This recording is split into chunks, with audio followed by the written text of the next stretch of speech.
al panel de conversación, saludamos a la editora general de nuestro departamento de prensa, Montserrat Rolano. Buenos días, Monse. Buen día, ¿cómo estás? Bien, muy bien. Don José Toro, secretario general del PPD, bienvenido. ¿Qué tal, Patricio? ¿Cómo estás? Hola, Monse. Qué gusto tenerte, Pato. Sí, me estoy reincorporando de a poquito, Qué pero bueno. la pierna va cada vez mejor, así es que espero ya próximamente poder subir la escalera y estar con la Monse en el estudio. Y vamos a tener, por supuesto, un segundo panelista, pero aprovechemos el tiempo, Monse, vamos de inmediato con los temas que habíamos pensado para hoy.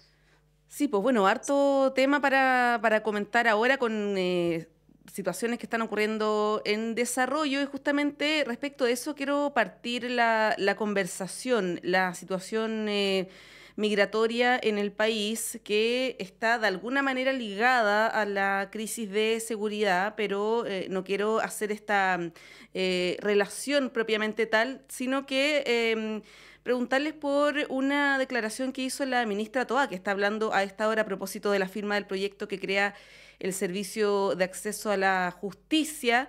Eh, la ministra dijo ayer que la migración estaba descontrolada, dijo que había un descontrol migratorio. Quiero partir preguntándoles o preguntándote, José, bueno, ahí se incorporó Claudio Pérez, preguntándoles respecto de esto, si consideran que existe un control migratorio, cómo lo ha hecho el gobierno para paliar esta crisis migratoria.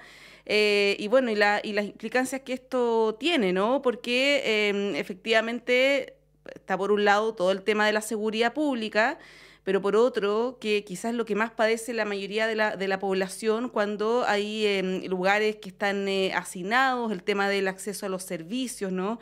Que son otras cuestiones ligadas a la migración que no tienen que ver con la seguridad. Bueno, este descontrol migratorio al que alude la ministra, ¿cómo lo ven? ¿Cómo evalúan la gestión del gobierno en esta materia? Y bueno, las implicancias que esto puede tener. José.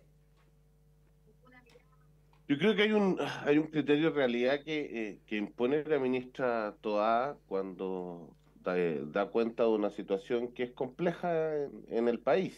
No obstante haber estado tomando medidas este gobierno, el estado de excepción que baja la cantidad de ingresos ilegales, pero efectivamente había y existía una cantidad de ingresos irregulares, mejor dicho, existían ingresos irregulares de una alta cantidad de personas, ¿no? Por diferentes motivos. Y eso es algo que se arrastra desde que el presidente Piñera hace este llamado en Cúcuta en adelante. Y yo creo que desde ahí el gobierno se vio, y Chile no estaba preparado para toda esta cantidad de ingresos de personas, y le podría haber pasado a cualquier gobierno donde finalmente todo nuestro sistema empieza a colapsar y las regularizaciones se empiezan a demorar, el tema de las visas por el cambio en su estatus jurídico que se realiza con el gobierno de Piñera.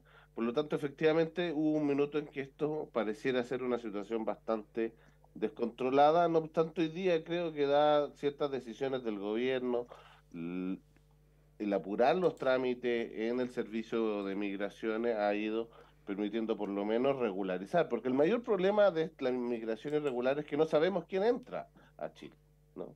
Y Mm. no sabemos de dónde provienen, cuál es su origen, cuáles son sus antecedentes, y eso es en sí mismo un gran problema, y no saber dónde están ni quiénes son. Sí. Claudio, te damos la bienvenida. Buenos días. Muy bien, buenos días, Montserrat, Patricio y José. Hoy sí, yo creo que efectivamente, Te quería preguntar algo para que lo incorpores al análisis nomás, como podemos hacer ahí un encadenamiento. Eh, me imagino que la gran pregunta que es la que todo el mundo trata de contestarse cuando trata de enfrentar el tema es cómo al mismo tiempo enfrentamos el problema de una manera decidida, pero al mismo tiempo con un diagnóstico realista. Porque, a ver, hay ciertos condicionamientos, Claudio. Ayer nosotros entrevistábamos al alcalde de Colchane, que fue una de las zonas más afectadas por la migración. Bueno, el alcalde estaba súper contento, dice que todas las medidas que se han implementado con el gobierno, con el ejército, con carabineros han disminuido ostensiblemente la circulación de migrantes por la comuna, ¿no? Irregulares. Pero en la misma entrevista él dice que el problema se corrió para el norte y para el sur, po. Y claro, y uno trata de poner esto no para decir que el problema no tiene solución, sino para tratar de dimensionarlo, ¿no? Que cualquiera que ha llegado al paso fronterizo de Chacayuta, que el que está cerca de Arica y de Tacna, sabe que ese camino es una rayita de pavimento en medio del desierto, arbitraria, o sea que perfectamente el paso podría estar 500 metros más allá o 500 metros más acá, y que la frontera común de Chile con Bolivia y Arica equivale a la distancia que uno recorrería en la Ruta 5 desde el centro de Santiago a Osorno. O sea, de eso estamos hablando. Entonces, claro, la pregunta es, ¿qué política de Estado podría enfrentar adecuadamente esto? Salvo una propuesta tipo CAS, que es que hagamos una zanja de 1.100 kilómetros, ¿no? Bueno, eso. Bueno, yo creo que efectivamente, tal como tú señalas, Patricio, este es un tema bastante complejo que no se resuelve con medidas, con una sola medida, por un lado, que además es impracticable porque uno no podría militarizar toda la frontera de Chile. Es una cuestión completamente inviable e impracticable. Entonces, claro, lo que señala el alcalde de Colchán es muy cierto, es decir, uno puede dar seguridad a determinadas zonas a través de distintos mecanismos de estado de excepción, a través de la incorporación de militares, de las Fuerzas Armadas a determinadas tareas, pero resulta que nuestra frontera es bastante larga, como para decir que eso va a resolver el problema.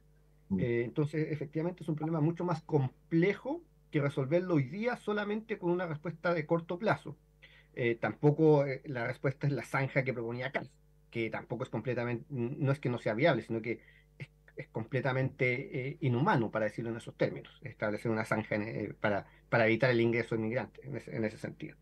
Entonces, a mí me parece que efectivamente, como esto es un problema que tiene distintas causas, es un problema que viene de muchos años también, que no solo lo está viviendo Chile, sino que también lo viven otros países de Latinoamérica y tiene que ver con fenómenos, con olas migratorias muy complejas, que tienen que ver con situaciones económicas de cada uno de los países, situaciones políticas de cada uno de los países vecinos por los cuales tenemos esta ola migratoria. Entonces, efectivamente es algo mucho más complejo. Yo creo que ahí, efectivamente, lo que ha ocurrido es que esto ocurrió en tan poco plazo, en tan poco tiempo, en un plazo tan corto, que no ha existido una mirada de Estado de cómo hacerse cargo de la migración, de cómo abordarla adecuadamente. Y cuando me refiero a una política de Estado, me refiero a lo que es una política de Estado, es decir, pensar en el mediano y largo plazo, donde se convoca a los distintos sectores. Esto no es responsabilidad solo del gobierno de Piñera, no es responsabilidad solo del gobierno de Boric. Entonces uno debiese ser capaz en este momento, en esta coyuntura compleja, porque además cuando hablamos, el problema de migración hoy día en Chile está directamente asociado, no necesariamente de forma correcta, al tema de seguridad, porque convengamos que efectivamente no toda la migración es negativa para nuestro país, no todos los migrantes vienen a delinquir a nuestro país, sino que tenemos un problema acotado, pero que hay que resolverlo prontamente, con un grupo determinado de migrantes que ingresan de forma irregular, que vienen a delinquir al país. Eso no significa que hay que terminar con toda la migración en nuestro país. No significa que hay que construir una zanja para que no entren más migrantes. Pero sí hay que hacerse cargo de ese problema hoy día, que es vinculado al tema de seguridad pública. Y eso requiere efectivamente una voluntad bien mancomunada de los distintos sectores políticos para poder contribuir a esa respuesta en materia de seguridad pública. Sí, claro, ahí José, tomando lo último que plantea Claudio de la migración en general, no hay problema con la migración, de hecho es bastante beneficiosa para los países. El problema es cuando esta no está controlada y no es ordenada, porque ocurre, ya sacando de lado el tema de la seguridad pública, ocurre que hay un copamiento, por ejemplo, de los servicios públicos, donde personas de sectores más vulnerables ya dejan de tener el acceso que tenían antes, ¿no? Yo mencionaba antes el tema del hacinamiento o de las carpas, ¿no? Eso evidentemente genera complicaciones y además eso repercute en una percepción negativa respecto de la migración. Ayer la encuesta CEP daba cuenta de eso. Y por otro lado, respecto de las soluciones, uno ve un gobierno, aquí nadie defiende al gobierno, pero sí ha habido intentos por lo menos de acercar posiciones por ejemplo, de generar una instancia con la oposición. Ha habido dos intentos fallidos, por ejemplo, de la ministra Toá de convocar a la oposición para ver, obviamente, también temas de seguridad pública. ¿Qué se hace en este caso? Primero, para respecto del tema de la migración y todas las consecuencias que eso trae, también en términos de percepción. Y por otro lado, de poder establecer un trabajo colaborativo con la oposición que hasta el momento no se ha visto. Ayer estuvo la ministra toda la Comisión de Seguridad en el Congreso y tuvo una respuesta no muy amable también de los parlamentarios, que ha sido la tónica en realidad de los últimos meses. ¿Cómo ves ahí esa situación? Estás muteado, José. Yo hablaba y no pasaba nada. Ahí sí. No, yo creo que un problema complejo, a ver, y que además como tiene un factor internacional que afecta a toda América Latina, requiere una solución integral con el resto de los países de nuestro vecindario. Porque si no, el problema migratorio principalmente desde Venezuela no le vamos a poner solución si el problema en Venezuela no se soluciona, ¿no? Y como eso tiene difícil solución y no depende de solo nuestra voluntad, requiere que tomemos decisiones en conjunto con el resto de los países, con Bolivia, con Perú, con Argentina, con Ecuador, con toda la ruta, con Colombia, con toda la ruta finalmente del migrante que hace cuando pasa caminando incluso o por buses. Y eso como una primera medida. Y lo otro es que desde la oposición tomó una actitud ya hace bastante tiempo y que se va a seguir materializando de negarle la sal y el agua a este gobierno. Y por lo tanto no avanzar en nada que a la ciudadanía le haga sentido solo por situaciones electorales, porque lamentablemente estamos cubiertos por puros procesos eleccionarios. Y hoy día viene de nuevo el plebiscito del proceso constitucional, donde efectivamente van a volver a ponerse en una posición contraria a todo lo que proponga el gobierno y no avanzar. Este es un gobierno que ha avanzado en más de 20, 23 leyes en materia de seguridad, que ha sido más de lo que ningún otro gobierno ha avanzado de esta naturaleza en la cantidad de leyes. Y por lo tanto, pero aún así siguen negando a tener un acuerdo de Estado, efectivamente, como dice Claudio, porque este es un problema del país en general y no de un gobierno. Por lo tanto, tenemos que tener esa política de Estado y para eso se requiere tener una oposición que entienda que la problemática es de todos y que necesitamos tener la mayor unidad posible como país para enfrentar este problema. Ahora, es re complicado cuando el incentivo natural es a sacarle todo el partido posible a la encuesta del fin de semana, a la encuesta de fin de mes. Es difícil, Claudio. Yo una de las cosas que siempre celebro es que tratas de hacer el pensamiento más sistémico, ¿no? Pero es difícil cuando se trabaja políticamente con una agenda eh, en la que en este tema se trata de establecer ante la ciudadanía quiénes son los buenos y quiénes son los malos, o quiénes son los ganadores y quiénes son los perdedores, ¿no? Porque a propósito de las transformaciones del Estado que conversábamos, enfrentar la migración irregular, la delincuencia y el crimen organizado, que son tres temas distintos que tienen intersección entre sí, pero que son distintos, requiere una transformación de las instituciones del Estado que no se agota en un gobierno, po. Menos aún en uno que está a mitad de camino. Sí. Por cierto, yo creo que el último punto es bien importante respecto a la modernización de instituciones, ¿eh? Yo creo Mm. que efectivamente cuando nos enfrentamos a fenómenos complejos en materias delictuales, la delincuencia propiamente tal es compleja, pero el crimen organizado, que es lo que estamos viendo hoy día. Y yo creo que también hay que hacer algo bien importante, ¿ah? El criterio de realidad. Es decir, yo creo que no es bueno minimizar lo que ocurre en materia de seguridad, en materia de crimen organizado, pero tampoco es bueno extrapolarlo. Es decir, estos últimos días hemos visto Chile sigue teniendo cifras positivas en cuanto a temas de criminalidad, es decir, somos el país de Latinoamérica con menores índices de criminalidad, lo cual no significa que no esté pasando nada en el país, significa que seguimos teniendo cifras buenas, pero tenemos que hacernos cargo de un fenómeno que día a día va aumentando, que es el del crimen organizado, que es lo que hemos estado viendo sobre todo en los últimos meses. Y para eso se requieren instituciones distintas, porque son fenómenos criminales distintos. Se requieren herramientas distintas por parte de las policías, pero también se requieren herramientas distintas por parte de otras instituciones vinculadas a esto. Por ejemplo, estoy hablando de aduanas, estoy hablando del Servicio de Impuestos Internos, que son instituciones que colaboran precisamente en materia de crimen organizado. Y en eso yo creo que ha habido mucha debilidad, o dicho de otra forma, no han habido anuncios importantes que permitan modernizar instituciones importantes que colaboran precisamente en la prevención del crimen organizado. Yo creo que eso debe ser una agenda muy prioritaria de este gobierno, de modernizar esas instituciones, junto con el fortalecimiento y la modernización de las policías. Eso por un lado.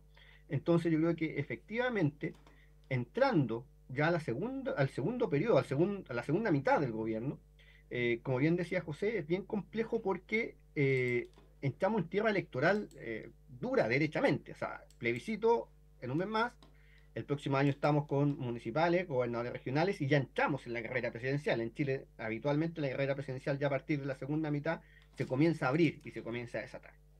Pero yo creo que ahí hay un tema bien importante. Yo creo que en política uno no debe renunciar a creer que los actores políticos buscan el bien común. Me explico. Uno debe entender que el Ejecutivo, y así lo creo, está precisamente en la búsqueda de esa política de Estado, de esos acuerdos de Estado, de ese bien común para la ciudadanía en el largo plazo. Yo creo que hay ocasiones, y no me refiero necesariamente a este gobierno, en que se cree que todo tiene que resolverse dentro del gobierno, del periodo presidencial. Todos los anuncios tienen que ser dentro del periodo presidencial y todos los resultados tienen que ser dentro del periodo presidencial. Y eso no es una buena forma de construir política de Estado. Entonces, esto requiere, por un lado, humildad por parte del Ejecutivo, entender que este problema no lo va a resolver este gobierno. Requiere voluntad de una oposición colaborativa, no una oposición obstruccionista, sino que una oposición colaborativa que entiende su rol de oposición, de fiscalizar el gobierno. La oposición de por sí siempre está buscando volver al poder, y eso es completamente natural, pero eso tiene que hacerse de forma responsable. Entonces, si uno logra un ejecutivo que quiere mirar el largo plazo, quiere comenzar a resolver un problema, quiere ser parte del problema, no ser la solución, sino que parte del problema.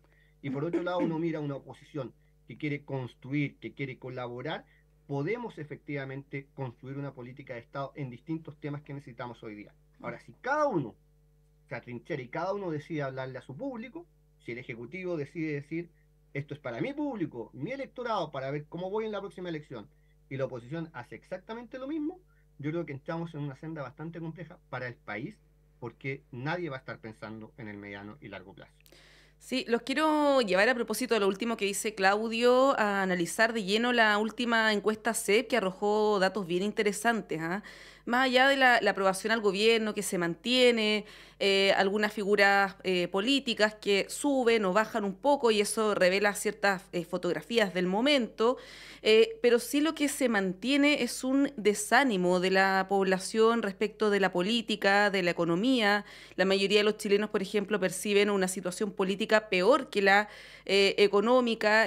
Se advierte un alto grado de corrupción. El 59% cree que la corrupción en Chile es mayor que hace 5 años y casi un 70% apunta al Congreso. Esto en medio de situaciones que tienen que ver justamente con corrupción. No sé si se enteraron de la última información, que obviamente está en desarrollo, del municipio de Algarrobo, con un alcalde de la Unión Demócrata Independiente, donde se investiga un posible desfalco de 1.000 millones de pesos. Está el caso Hermosilla también, ¿no?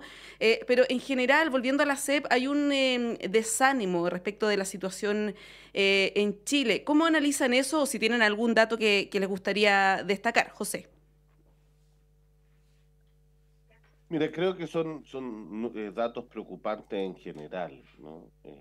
Porque habla de que hay una crisis de nuestras instituciones, que es la misma crisis que se venía viendo antes del estallido, ¿no? Y que termina con el estallido, y finalmente es una crisis subterránea que no ha pasado, que la gente no confía en sus instituciones, que cree que hay corrupción, que no confía en quienes están encargados, además de llevar adelante la justicia, llevar adelante soluciones, como en el caso del Congreso, soluciones que le permitan mejorar la vida. Por lo tanto, hace un escenario muy complejo desde lo político, ¿no? Y claramente no son comparables, pero uno dice, bueno, mira, este es un escenario que para efectos populistas y líderes populistas, como en el caso de Argentina con el triunfo de Milei, es agua fecunda para la generación de liderazgos outsider de esa naturaleza, ¿no? Que suponen con mera voluntad venir a reformarlo y renovarlo todo porque el sistema político no está dando el ancho.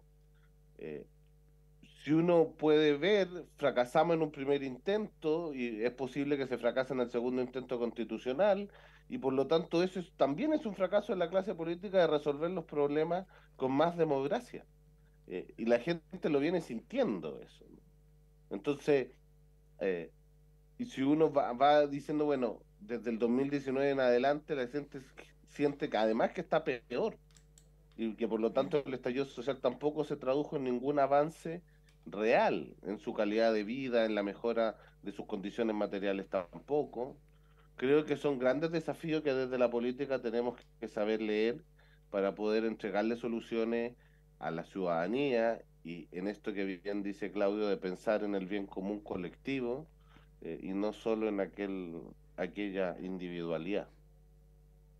Sí, pues bueno, no quisiera mezclar temas, pero por eso también es tan relevante cómo se resuelve o no se resuelve el tema del sistema político en los debates constitucionales, ¿no? Porque uno de los problemas que tenemos es que, independiente del legítimo contrapeso de poderes, que además es inherente a toda buena democracia, lo importante es que las instituciones del Estado puedan desarrollar su acción, ¿no? Y si tenemos un escenario que no favorece la gobernabilidad, eso no termina haciendo mucho de esto, ¿no? De que la democracia no termina cumpliéndole su promesa al pueblo. Claudio, ¿cómo ves ese vínculo?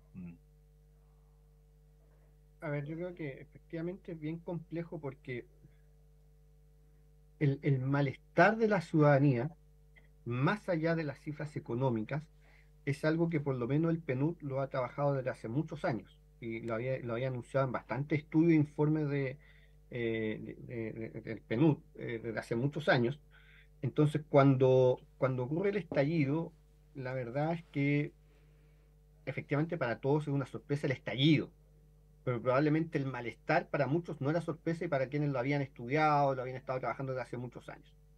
Y mi impresión es que ese malestar sigue estando presente, sigue siendo un malestar acumulado que lamentablemente la élite política no ha logrado resolver.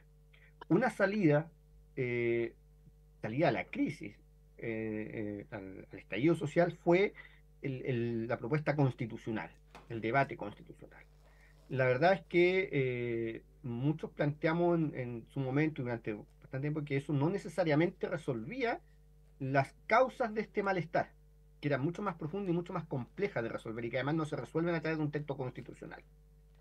Y a mí me parece que si no se logra resolver este problema, este problema, cuando digo problema digo el tema constitucional, en 4 años, evidentemente la sensación de la ciudadanía, y de eso da cuenta la encuesta CEP y otras encuestas también, que sigue estando con un nivel de disconformidad bastante grande respecto de la política en general. La poca motivación respecto de esta etapa final, de esta parte del proceso constitucional de la ciudadanía da cuenta de eso.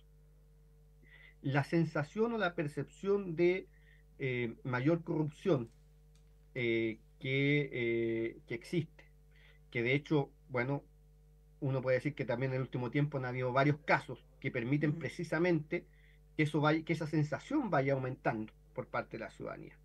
También la crisis de confianza en las instituciones políticas es algo que no ha disminuido en el último tiempo, donde la clase política tiene los mayores niveles de desconfianza, en este caso el Congreso Nacional. Y esto no es nuevo lo de la encuesta CEP, esto ya viene hace bastante tiempo en cuanto a los niveles de desconfianza en las instituciones políticas.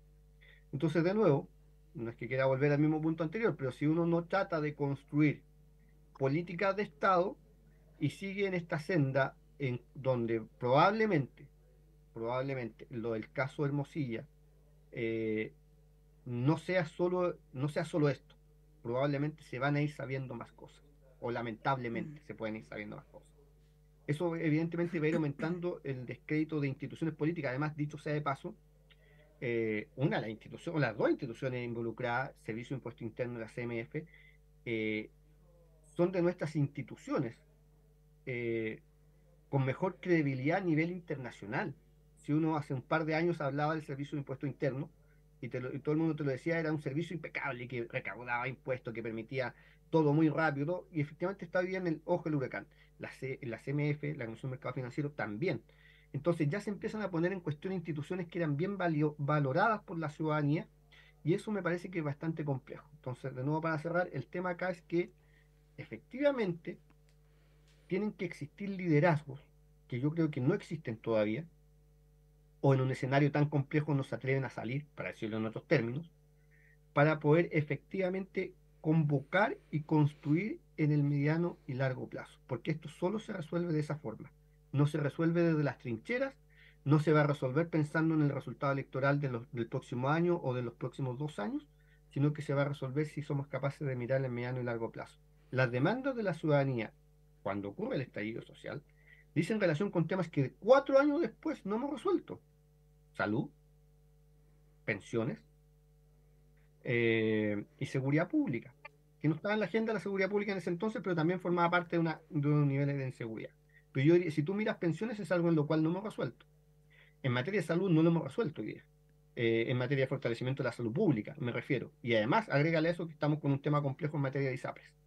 Entonces, en 4 años, con un proceso constitucional corriendo en paralelo, tampoco hemos sido capaces de preocuparnos de temas que dieron origen a esto. Y yo creo que eso acumulado y aproximándose un periodo electoral de los próximos 2 años, nos pone en una situación bastante compleja, y yo creo que al Ejecutivo, quien tiene que liderar en esta ocasión esto, se le empieza a agotar el tiempo para liderar procesos importantes antes de entrar en la dinámica electoral.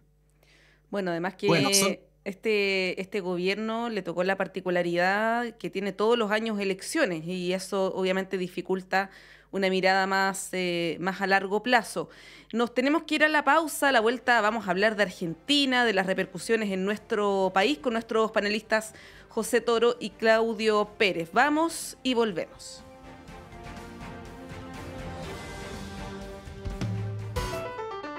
Conciencias y Educación, un programa de la Facultad de Ciencias de la Universidad de Chile dedicado a mostrar el estado de la ciencia de frontera y analizar las políticas educacionales y contenidos programáticos sobre educación científica y educación ambiental, con la conducción de la periodista Ruth Tapia y la participación del profesor Dr. Raúl Morales, decano de la Facultad de Ciencias de la Universidad de Chile. Conciencias y Educación, un programa para una ciudadanía más demandada en los avances científicos, tecnológicos y ambientales. Todos los viernes a las 12 horas en el 102.5 FM y radio.uchile.cl.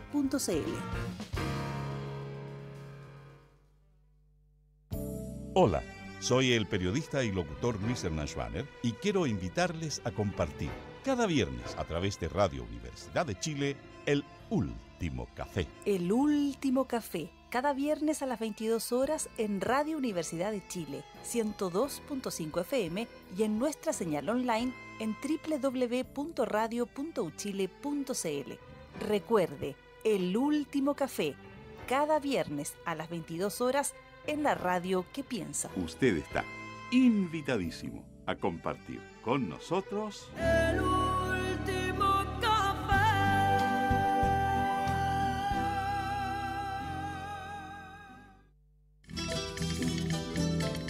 Chile, su tierra y su gente. Sintonízanos todos los domingos a las 11 de la mañana en Radio Universidad de Chile. Les invitamos a seguir acompañándonos para continuar nuestro viaje conjunto desde hace más de 13 años. Como siempre, seguimos en la senda de la conservación del patrimonio natural y cultural que da identidad a nuestro país diverso y emblemático. Les esperamos los domingos a las 11 de la mañana en el 102.5 FM para compartir con Chile, su tierra y su gente.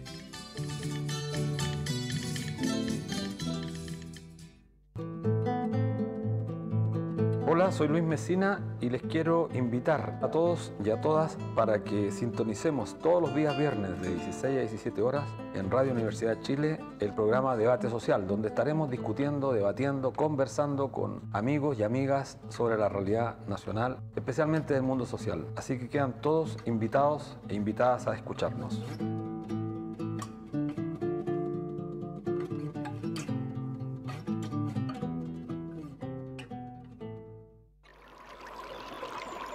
Aguas Trayén o Cascada en Mapudungún es la mejor agua purificada con tecnología de última generación. Para más información, visite su página web www.aguastrayen.com.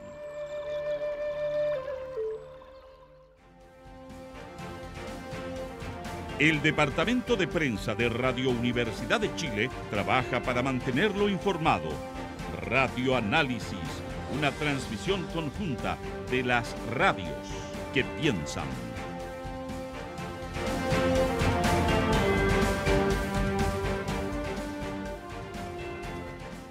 Son las 9:06. Continuamos en Radio Análisis con Montserrat Rolano, con José Toro y con Claudio Pérez.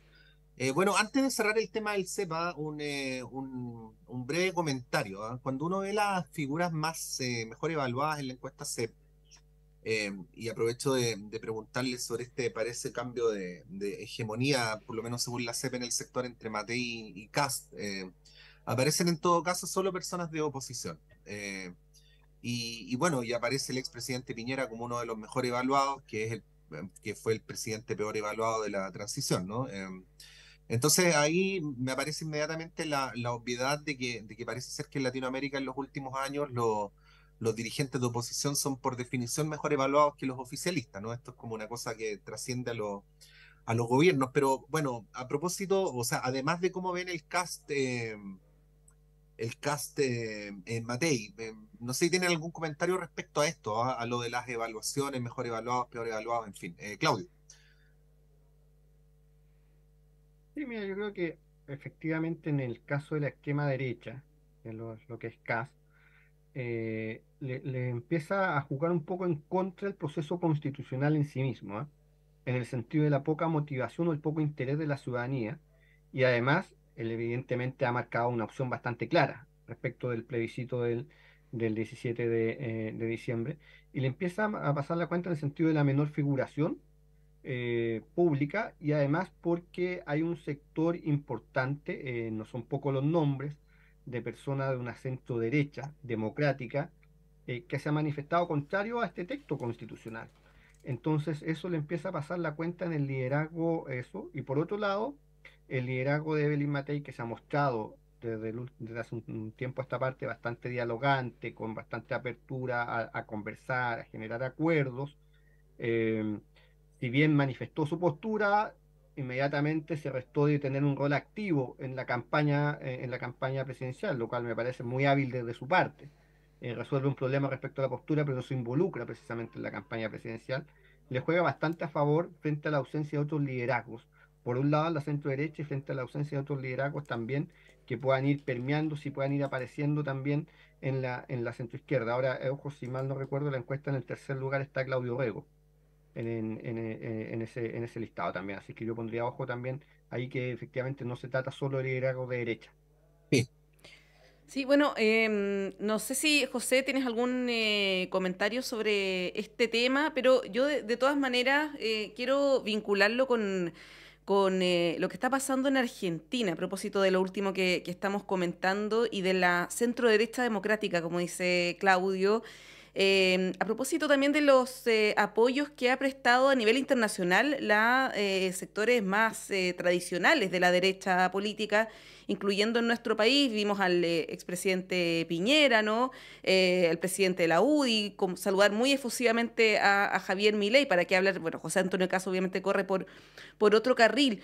Pero se los pregunto respecto de este dilema de la derecha, que lo hemos conversado en muchas ocasiones y que se expresa muy claramente en el caso de Argentina, con estos apoyos a Milei, con esta alianza que además hace el macrismo con Milei. ¿En qué pie queda también esos sectores de centro derecha democrática que se desdibujan un poco, ¿no? Con liderazgos como los de Milei, ¿no? De corte más extremista, demagógico, y es algo a lo que probablemente no estamos ajenos tampoco en nuestro país. Ayer Gilberto Aranda apuntaba a eso. ¿Cómo lo analiza José también mirándolo desde la perspectiva local? Ay, partiendo con la SEP, creo que efectivamente se debe a un fenómeno que se está como instaurando, que los liderazgos oficialistas empiezan a asumir todos los costos de los gobiernos que todos, cualquiera sea este o el anterior, tienen desaprobación permanente y no salen de sus nichos electorales, incluso con ciertos fenómenos llegan a sus niveles más bajos, ¿no? Y por tanto la oposición empieza a capitalizar esto. Y la figura de Orrego, que es como del mundo de la centroizquierda, es el liderazgo que se ve con mayor proyección, es porque tampoco está muy asociado a el gobierno del presidente Gabriel Boric. Y a mí me parece que, viendo con lo que está ocurriendo en Argentina, que Matei vaya ganando la encuesta, que haya pasado a Kast, es una buena noticia desde una centro derecha democrática. Porque a mí sí me extraña que rápidamente la centro derecha democrática salga rápidamente a expresar su apoyo a alguien que viene de la ultraderecha y que por tanto, y que es la ultraderecha en sí misma, ¿no? Yo le he escuchado mucho hablar de libertad, pero nunca le he escuchado hablar de democracia. Y tenemos libertad en la medida en que tenemos más democracia y tenemos un Estado de Derecho que funcione.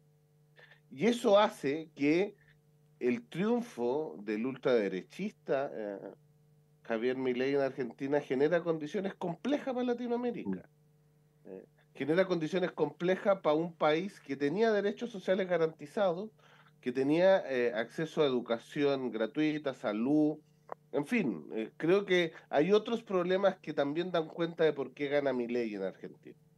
El peronismo no es capaz de revertir eso. Y digo, bueno, todos son peronistas porque hay peronismo de izquierda y peronismo de derecha, peronismo conservador y peronismo progresista. Y eso es muy difícil quizás para nosotros desde Chile entender la política argentina.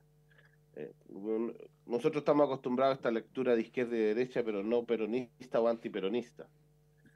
Pero la sociedad argentina venía con un cambio. Macri es el primer presidente no peronista que termina su gobierno desde la recuperación a la democracia. Ninguno lo había terminado. Y por lo tanto, Milei gana en todas las provincias que no son del Gran Buenos Aires. O sea, hay un fenómeno ahí que uno también tiene que ver y analizar de cómo la ciudadanía argentina empieza a decir, bueno, recurramos a esta persona, a este outsider, a ver si es capaz de solucionar nuestros problemas, porque efectivamente no hay país que sobreviva con un 150% de inflación, donde no sé cuánto vale mi dinero hoy día o mañana y donde cada vez el acceso a bienes y servicios se me va haciendo carísimo, ¿no? Esté subvencionado o no esté subvencionado.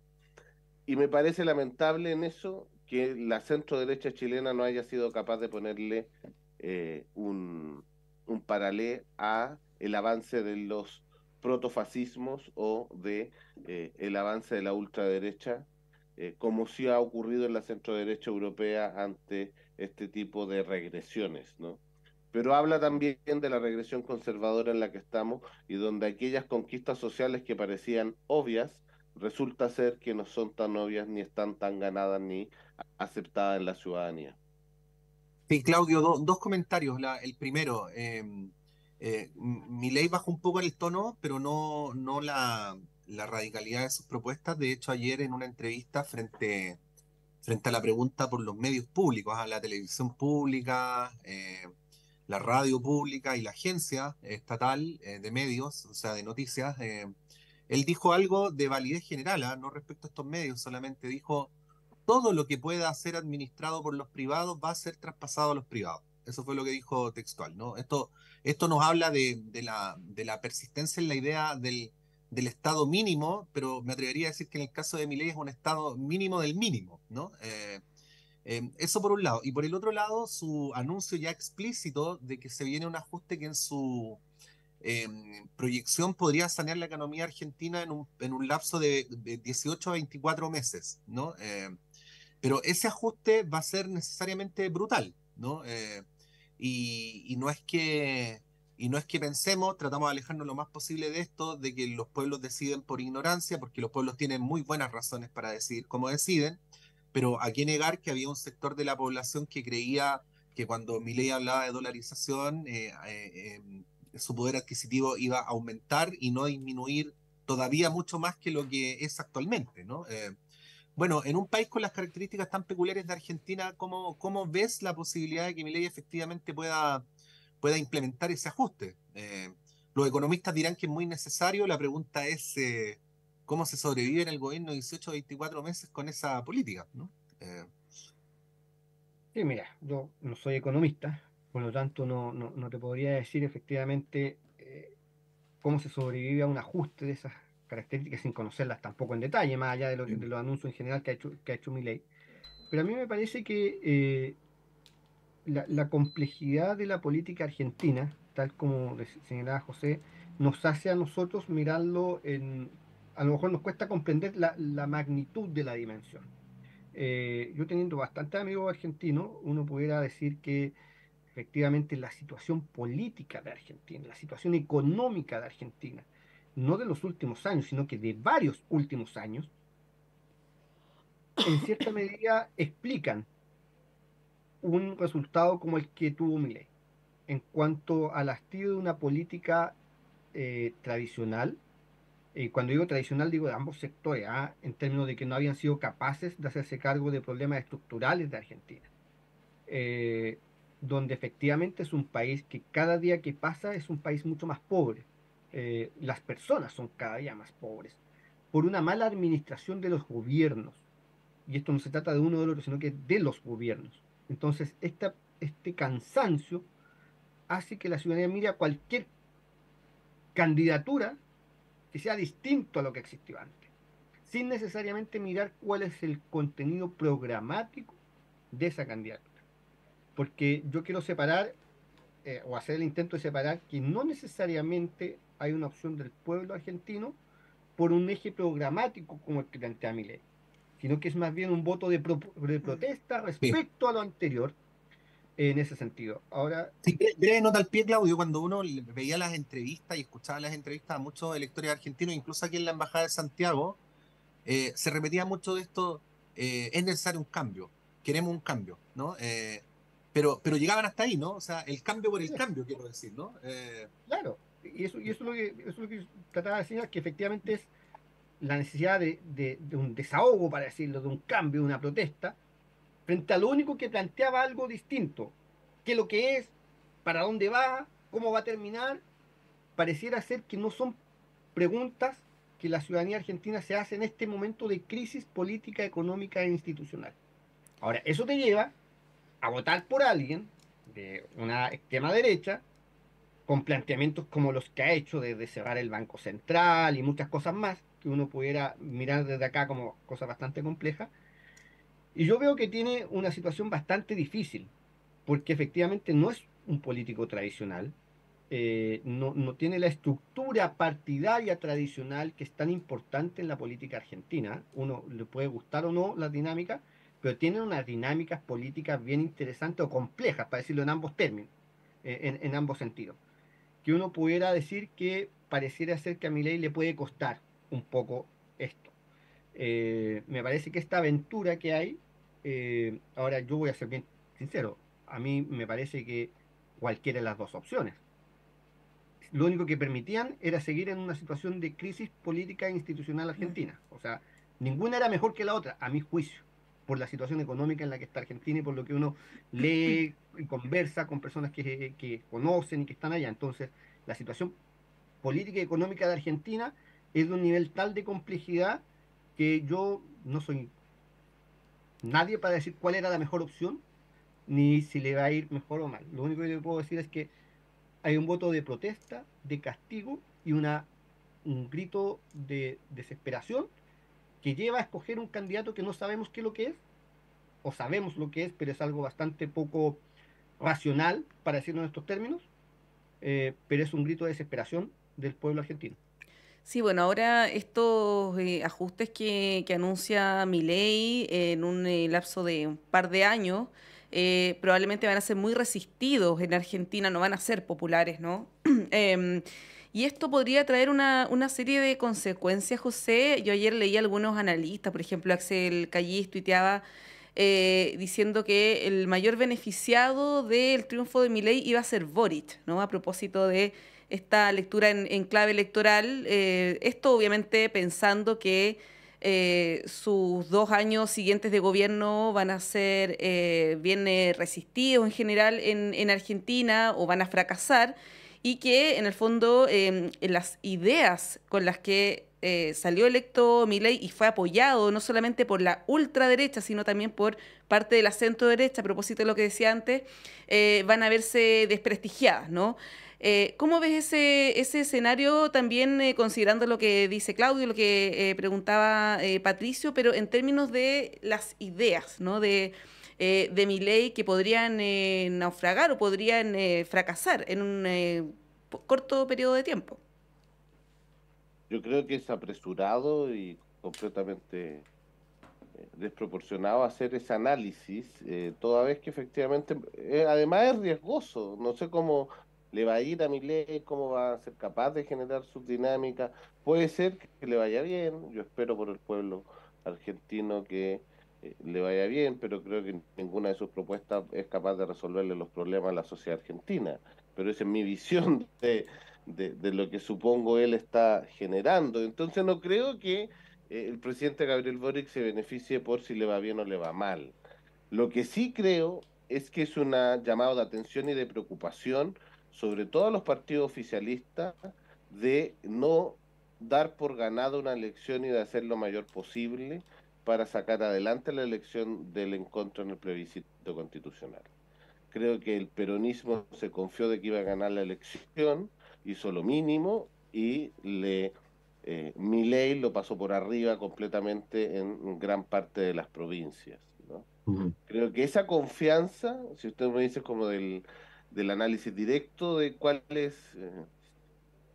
es lo que nosotros tenemos que tener presente a no confiarnos en la similitud. En el resto, si perjudica o agrava al presidente Gabriel Boric, creo que no tiene relación. El Estado chileno debe seguir teniendo una buena relación política, económica y en materia diplomática con Argentina, independiente quien gobierne,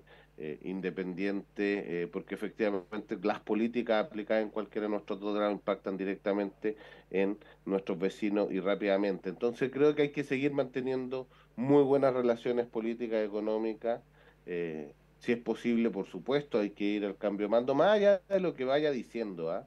Yo entiendo lo que dijo y la frase completamente tóxica que dijo Milei con respecto al presidente Gabriel Boric, pero creo que aquí hay que mostrar una política de Estado en materia de relaciones exteriores.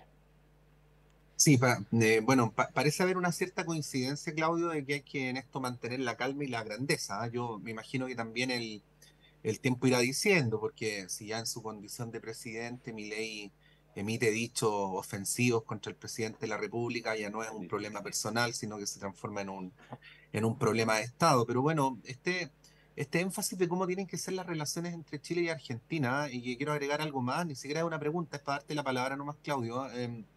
En una entrevista que se le hizo el fin de semana a la reciente embajadora Bárbara Figueroa, ella planteaba que no solamente eran muy importantes las relaciones entre gobiernos, sino también las relaciones con los gobernadores provinciales, más aún siendo Argentina un país federal. Y señalaba algo de bastante sentido común, ¿ah? Hay mucho flujo de relaciones a través de los respectivos pasos fronterizos entre las regiones chilenas y sus provincias al otro lado de la cordillera, ¿no? Y esta es una vía que no se ha explorado demasiado, que tiene muchas instancias y necesidades de comunicación, desde infraestructura, comercio, en fin, y que fue uno de los ejes, señalada Bárbara Figueroa, por mandato del propio presidente Boric durante su estadía allá, que entre paréntesis estuve a fines de agosto, principios de septiembre allá, y me consta que eso estaba siendo trabajado con mucha fuerza. Entonces, claro, es una circunstancia muy particular donde, sin embargo, parece que es muy necesario relevar la importancia de las relaciones entre Chile y Argentina, independientemente de quienes estén en los gobiernos. Sí, yo creo que eso es evidente, siendo Argentina un país fronterizo, con lo que eso significa en las relaciones de muchas personas en las zonas fronterizas, de muchas regiones también con Argentina. Me parece importante poder tratar de mantener esa buena relación de Estado, relación de países. Efectivamente, vamos a ver los próximos meses cómo actúa Milei ya una vez que en el gobierno. O sea, todos sabemos el dicho popular, otra cosa es con guitarra. Entonces, una cosa es construir liderazgos desde la oposición, donde básicamente una oposición irresponsable, para decirlo en estos términos, lo único que hace es criticar, criticar, criticar y en base a eso va construyendo un cierto liderazgo. Lo que ocurre es que cuando esa oposición logra llegar al poder, tiene que administrar el poder. Y administrar el poder es algo mucho más complejo que hablarle a la tribuna. Significa construir acuerdos, significa ceder en puntos, significa acelerar procesos, significa no poder ejecutar necesariamente todo el programa. La realidad política es evidente. Entonces, otra cosa es con guitarra. Entonces va a haber que ver efectivamente cómo administra el gobierno Milei, y en eso yo creo que es clave efectivamente las relaciones entre ambos países, tratar de mantenerlas en lo que eso significa en términos de Estado. Ahora, evidentemente, uno por el bien del país del país vecino de Argentina, uno espera que le vaya bien al gobierno argentino, para que le vaya bien a Argentina y pueda resolver muchos de sus problemas que tiene. Y en ese sentido, yo creo que lo que pueda hacerse a nivel de Estado tiene que hacer, y yo no tengo duda que el presidente Boric también va a actuar en esa línea, de poder mirar esto más allá de lo que pueden ser ciertos agravios personales que otra cosa ya estando en el gobierno y en el Ejecutivo. Sí, bueno, llama la atención, igual que Milei, o no sé si llama tanto la atención, haya anunciado ayer que sus primeros viajes, cuando ya asuma la presidencia, sus primeras giras van a ser a Estados Unidos y a Israel. Generalmente eso ocurre con países vecinos, con países de la región, en el caso de Argentina, Brasil o Chile, pero ya esas son sus primeras definiciones en materia de política exterior. José, no Y sé no si solo quieres eso, agregar algo. Montserrat, el embajador de Israel agregó que la visita a Israel iba a ser una magnífica oportunidad para instalar la embajada de Argentina en Jerusalén, lo cual en estas circunstancias es bien peculiar, ¿no? O sea, son señales, creo yo, son señales que está mandando quienes quieren que sean sus socios estratégicos. No obstante, nosotros no podemos claudicar en mantener las buenas relaciones a pesar de los gobiernos a veces, ¿no? Porque nuestra ciudadanía y con pueblos hermanos tienen bastante más relación en cada una de las regiones, en cada una de las provincias, la cantidad de comercio entre eh, provincias aledañas en el sur, por cada paso fronterizo es brutal, ¿no? Hay ciudades chilenas que dependen de la gestión de bienes y servicios de Argentina, en fin. Entonces yo creo que hay que insistir, hay que tener un buen embajador, que todavía la vacante está ahí abierta. Son varios desafíos, pero no obstante hay que mirar con preocupación el avance de la ultraderecha en Latinoamérica, y creo que todos quienes tenemos una vida y un sentido democrático tenemos que estar en contra de eso. Bien, queda poquito para que asuma Javier Milei. Esta mañana, en este momento, está reunido con Alberto Fernández, así que es una noticia que está también ahí en desarrollo. Son las 9:29, cerramos esta parte de Radioanálisis. Agradecemos, como siempre, a José Toro. José, muchas gracias por estar con nosotros durante esta mañana. Muchas gracias, Monse. Un gusto, Patricio, nuevamente. Y Claudio Pérez, lo mismo, que estés muy bien, que tengas un buen día. Muchas gracias, Montserrat, Patricio, un gusto, José. Chao, chao.